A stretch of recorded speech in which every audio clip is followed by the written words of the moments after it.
This is from exponent and power. और आज हम लोग ये मल्टीप्लाई वाले फॉर्म में देखेंगे ये कैसे होता है। यहाँ पे देखिए 9/2 to the power 0 big bracket to the power 5। इस ब्रैकेट और इस ब्रैकेट के बीच में जो रिलेशन है वो मल्टीप्लाई का रिलेशन है। इस ब्रैकेट और इस ब्रैकेट की वजह से 0 5 से मल्टीप्लाई हो, लेकिन जब इस केस में आप देखते होंगे तो मल्टीप्लाई में ये प्लस हो जाता है। जब यहाँ साइन मल्टीप्लाई का होता है तो प्लस होता है, लेकिन ये ब्रैकेट से ब्रैकेट का जो ये है रिलेशन है वो मल्टीप्लाई का। तो यहाँ 9/2 सॉल्यूशन हो जाएगा, wait for a minute, solution हो जाएगा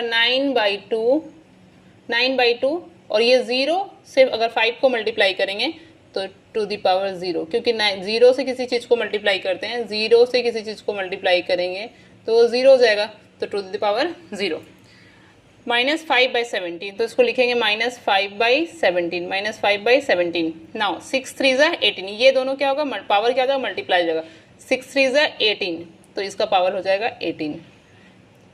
4/7, यहाँ पे 4 है और to the power 4, big bracket के बाहर भी 4 है। 4 4 जा 16, देन 4/7 और ये 4 4 जा 16। इस केस में देखिए अगर यहाँ पे पावर है, जैसे ये बेस दोनों सेम है, बेस दोनों का सेम होगा, sorry, in case of base same हो, in case of base same हो, जब बेस सेम होगा दोनों का 2/3 -2/3 -2/3, और ये दोनों के बीच में, क्योंकि ये एक बेस में यहाँ पे है, बीच में मल्टीप्लाई का साइन है, तो इस केस में ये पहले प्लस हो जाएगा, पहले हो जाएगा -2/3 और ये पावर ये दोनों का पहले प्लस होगा, 3 + 2 5 टू दी पावर, ये बिग ब्रैकेट डालेंगे एंड नाउ यहाँ पे 4, ये 4 यहाँ पे, अब ये होगा -2/3 टू दी पावर।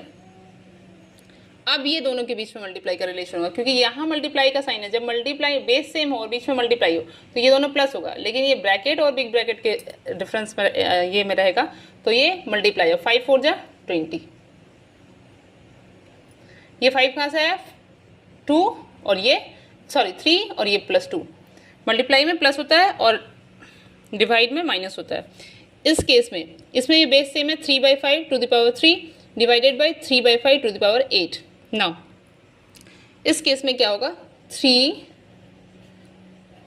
और बिकॉज ये बड़ा है, अगर हम 3 में से 8 माइनस करेंगे तो ये -5 होगा, -5 होगा to the power -5 to the power -5। जब किसी चीज़ का पावर -5 होता है